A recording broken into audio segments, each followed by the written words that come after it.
What up, guys? The Bench Buddies are back, and we got Ty and I doing our March Madness preview. We're doing this before the season starts. It's a total crapshoot, and we're just, picking our best 68 teams that we think are going to make it.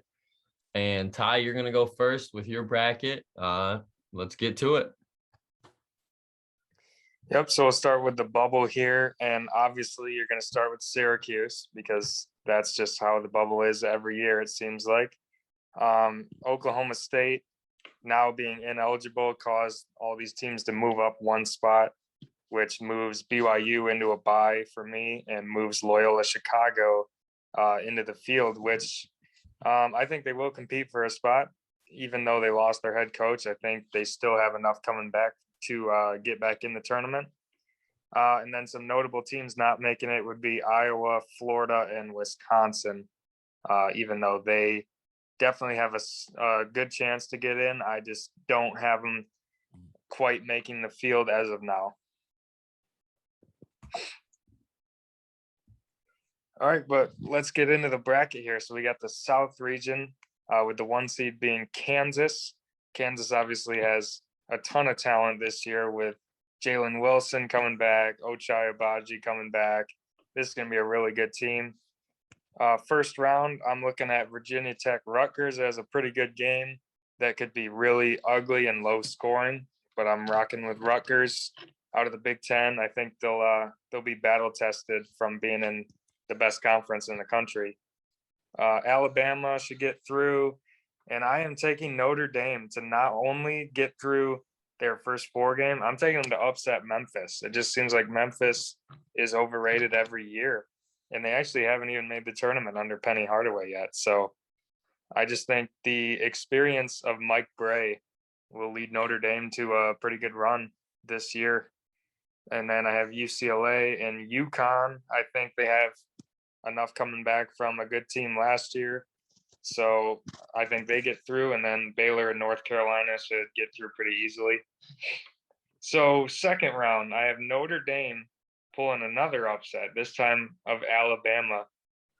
It just seems like there's always a double-digit seed that makes a run, and I think Notre Dame's going to be that team. I think Mike Brey is just due for a good tournament this year. He hasn't made it since 2017. So I like Notre Dame to make a little bit of a surprise run. UCLA and Baylor, I think both get through, but I think Baylor actually beats UCLA. I know a lot of people are going to have them as a 1 seed, UCLA, but I just think their run last year might have been a little bit of a fluke. Obviously they have everyone coming back from a Final Four team, but they were an 11 seed. So you got to take that into account. And I think Baylor, being the defending champions, having a lot of talent coming back, I think they win the South and go to the Final Four. Got that Kansas choke. So now we get into the Michigan region, as I like to call it, the Midwest. Xavier and Colorado State as the 8-9, just skipping over that Michigan game. Obviously they win. But Xavier lost one of their star players. I can't remember his name, but he's out for the season. So they're seated a little lower now. But I do think they get through the first round. I think Houston and Virginia are going to struggle if this is the matchups. Buffalo and UAB could give both of them a lot of trouble. But I got to take Houston and Virginia because I'm too much of a coward to pick against them in the first round. But look out for those games. Illinois getting through. Syracuse just seems like they win at least a game every time they get in. So I got to rock with them. And then Kentucky and Maryland, I think they get through pretty easily. All right. Michigan, obviously, too much talent for Xavier.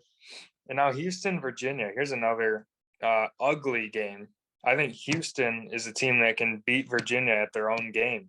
They can play better defense than Virginia. They can slow down the game like Virginia tries to do, and I think they beat them. And here's my big upset. Illinois, I think their Sweet 16 or their non-Sweet 16 streak, I think it continues. I'm taking Syracuse, always a dangerous team in March. And Illinois just hasn't been able to get through the second weekend yet. So there you go. There's another big upset.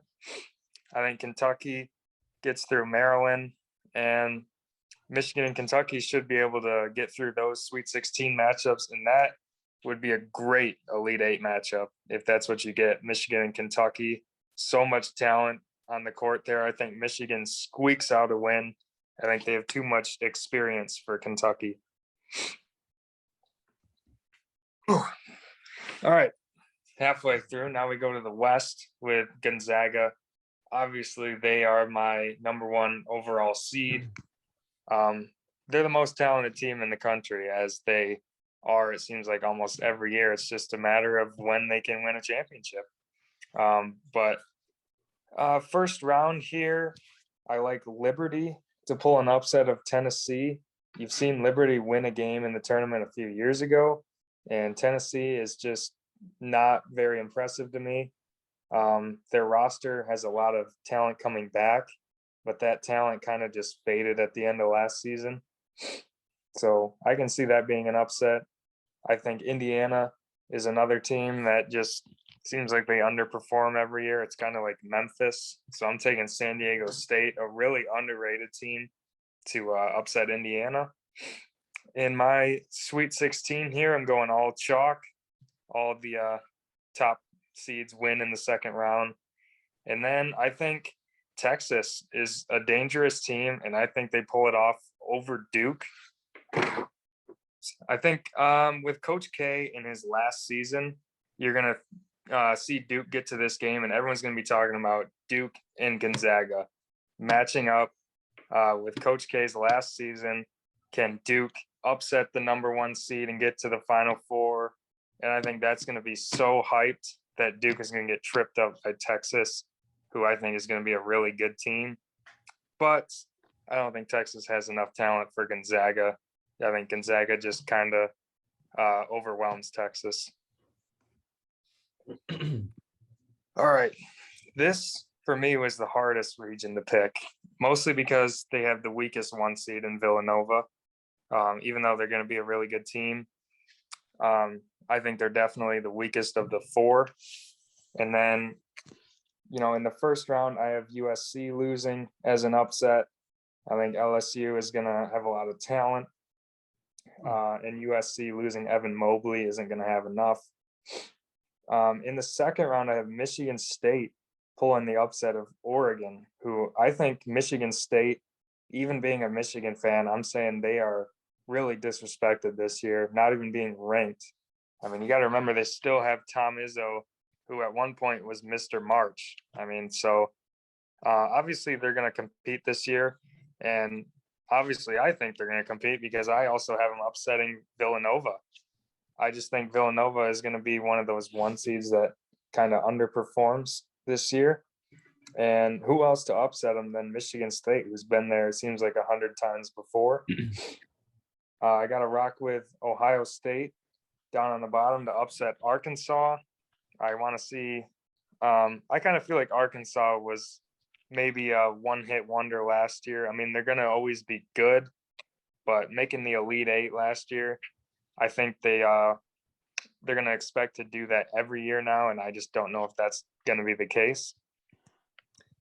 Purdue is a team, obviously, I really like. I mean, they have two really good bigs coming back. They have Jaden Ivey, and I think they ride all that talent into the Final Four, beating Michigan State in a close game. All right, so for my bubble teams here, we'll start. You got BYU, Virginia Tech, Wichita State, and Richmond Spiders all getting in, squeaking in. And then you got LSU, Oklahoma, St. John's, and West Virginia in those play-in games. Unlike you, I have Syracuse out and Notre Dame both out. I just don't think that this, it's the ACC's year.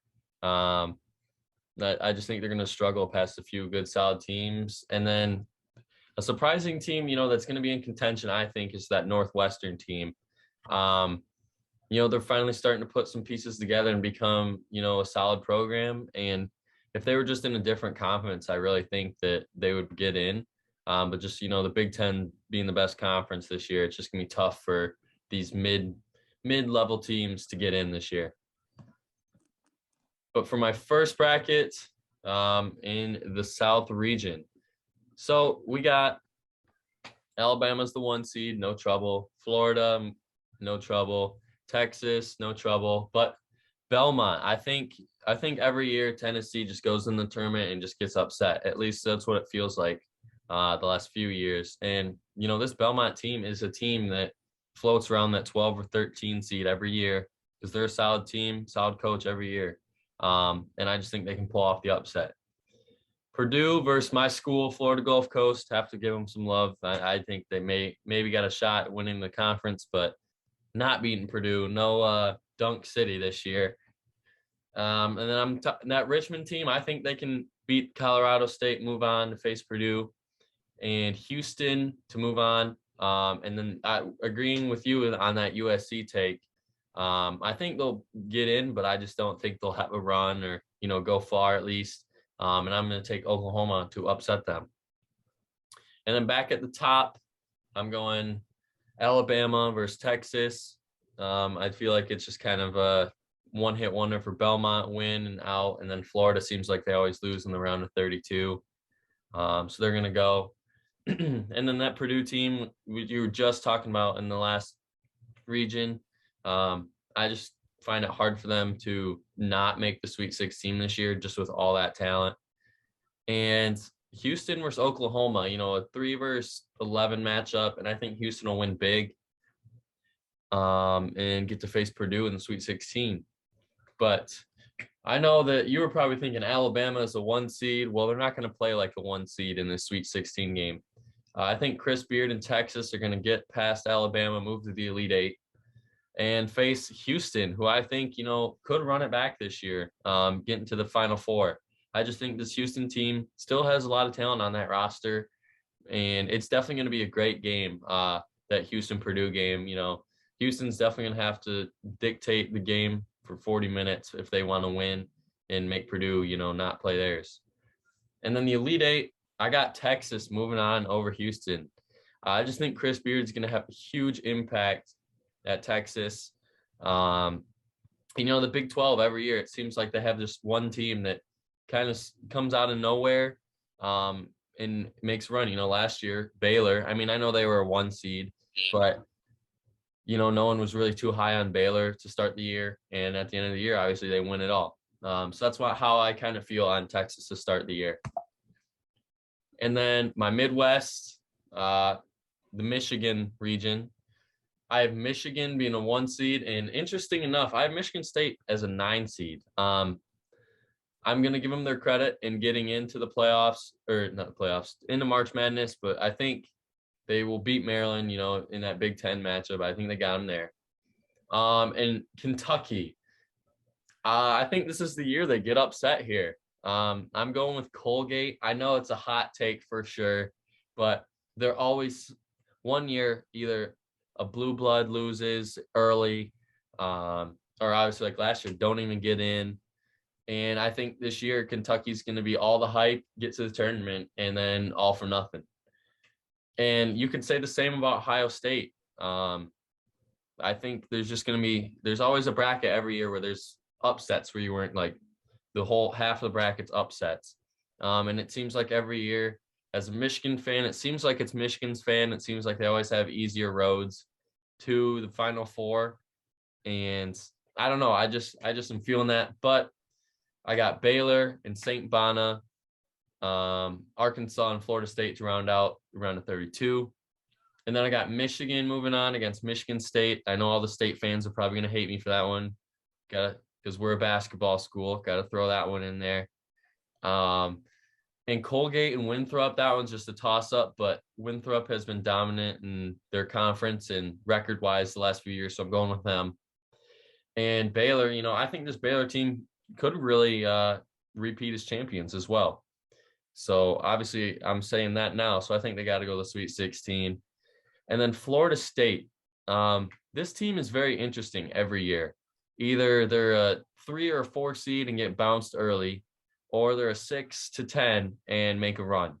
It's kind of crazy how it works. It's kind of like Michigan State, how they've been performing. They're a double-digit seed or low seed and they make a run. Florida State's the same way, but their run will come to an end in the Sweet 16 as they'll lose to Baylor, and Michigan will win easy against Winthrop.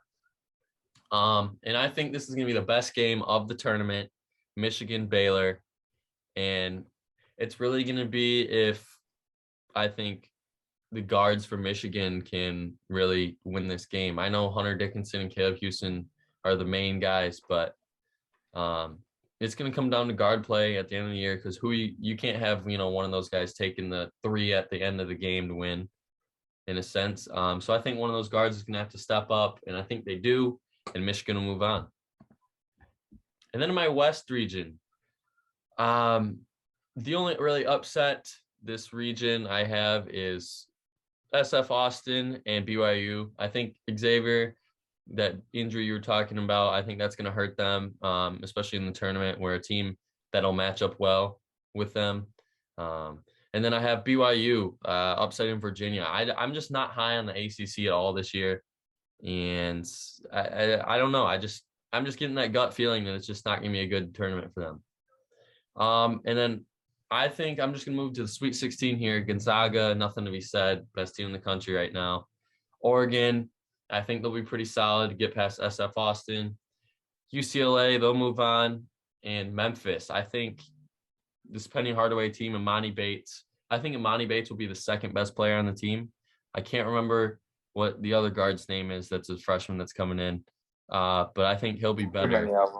Yeah, I think he'll be better than Imani this year. But that's just my take. Don't let all the State fans, come at me because he committed their school. But I'm gonna have Gonzaga, UCLA in the Elite Eight, and I'm going with UCLA. I don't think, as an 11 seed, a play-in team last year made that run, and it's pretty much almost the same team. And now they're finally getting the praise. Well, I don't think it's going to go to their head. And I think this team is going to be for real and move on to the Final Four. And for my last region, we got Illinois moving on, Indiana moving on, UNC moving on, Duke moving on, Villanova. And then the only upset, technically an upset, would be Wichita State, Auburn, and Rutgers in Loyola. I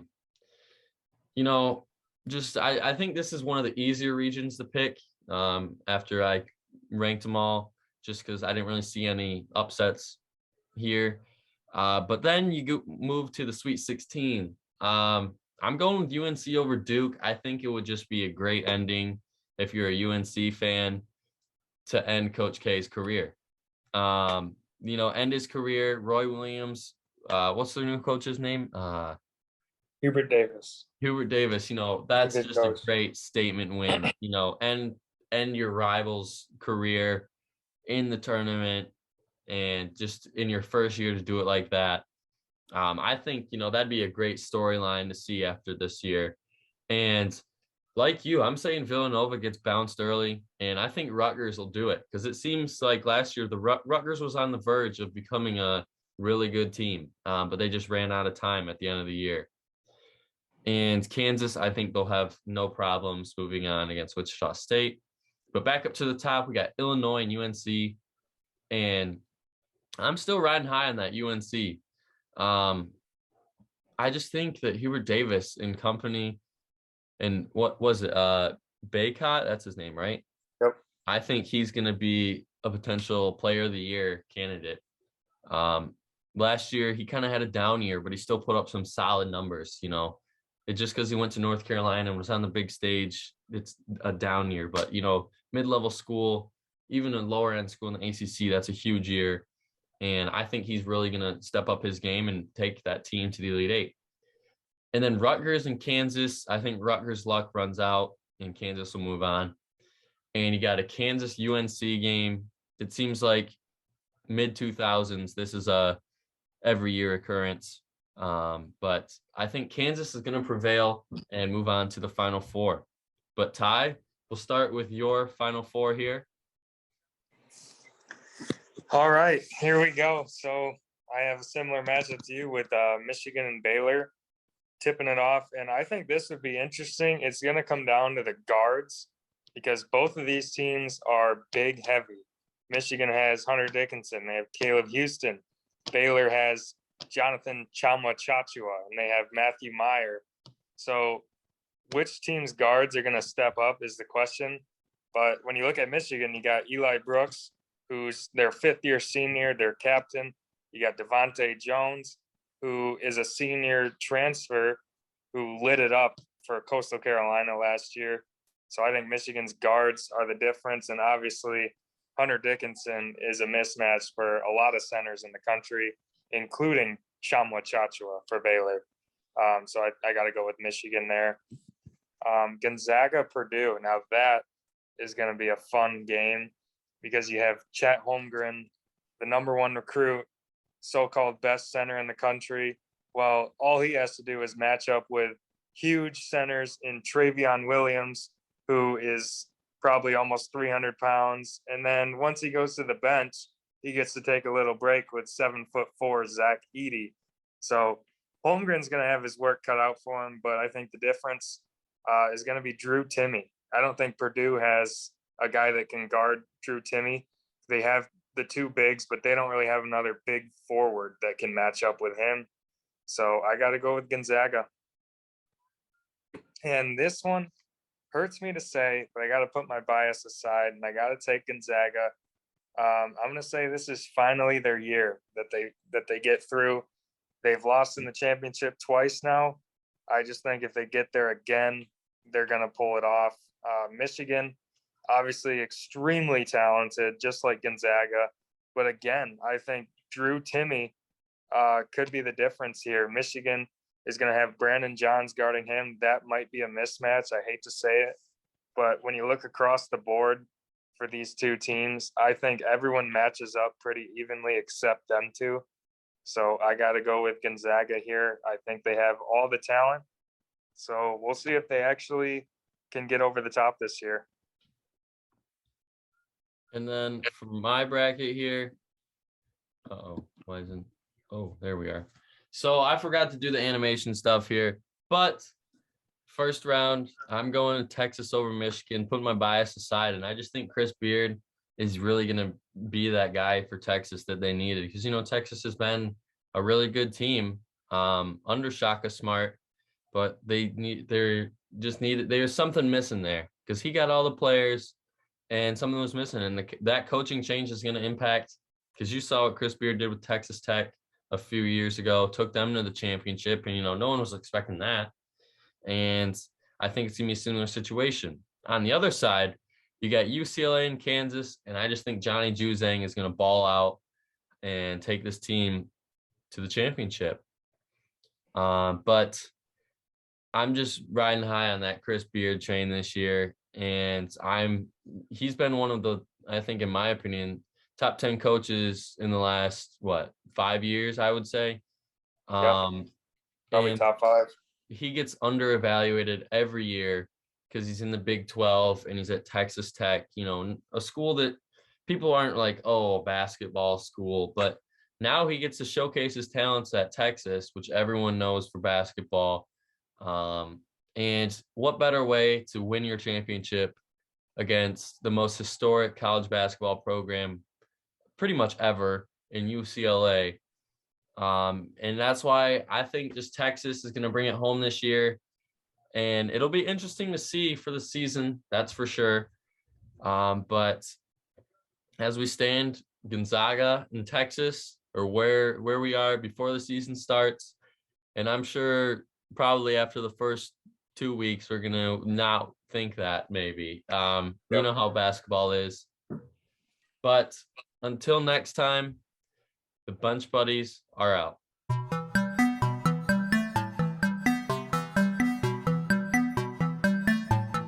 She never called back.